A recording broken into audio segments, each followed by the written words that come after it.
بسم اللہ الرحمن الرحیم۔ السلام علیکم ورحمۃ اللہ وبرکاتہ۔ ابو ہریرہ رضی اللہ عنہ کہتے ہیں کہ رسول اللہ صلی اللہ علیہ وآلہ وسلم نے فرمایا، جب میت کو قبر میں دفن کیا جاتا ہے یا یہ فرمایا، تم میں سے کسی شخص کو تو دو فرشتے اس کے پاس آتے ہیں، سیاہ رنگ کے نیلی آنکھوں والے، ایک کو منکر اور دوسرے کو نکیر کہا جاتا ہے۔ دونوں کہتے ہیں، تم اس شخص کے بارے میں کیا کہتے ہو؟ وہ کہتا ہے، جو وہ دنیا میں کہا کرتا تھا کہ وہ اللہ کے بندے اور اس کے رسول ہیں۔ میں گواہی دیتا ہوں کہ اللہ کے علاوہ کوئی معبود برحق نہیں اور محمد صلی اللہ علیہ وآلہ وسلم اس کے بندے اور رسول ہیں۔ وہ دونوں فرشتے کہتے ہیں، ہمیں معلوم تھا کہ تم یہی کہو گے۔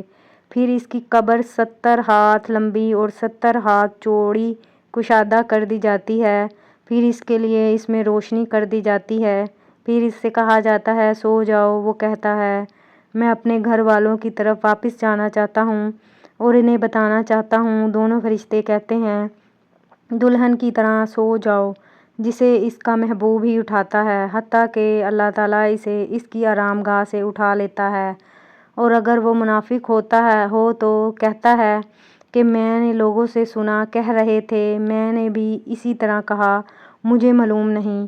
وہ دونوں کہیں گے، ہمیں معلوم تھا کہ تم اسی طرح کہو گے۔ زمین سے کہا جائے گا کہ اس پر تنگ ہو جاؤ، تو زمین اس پر اس طرح سمٹ جائے گی کہ اس کی پسلیاں آپس میں مل جائیں گی۔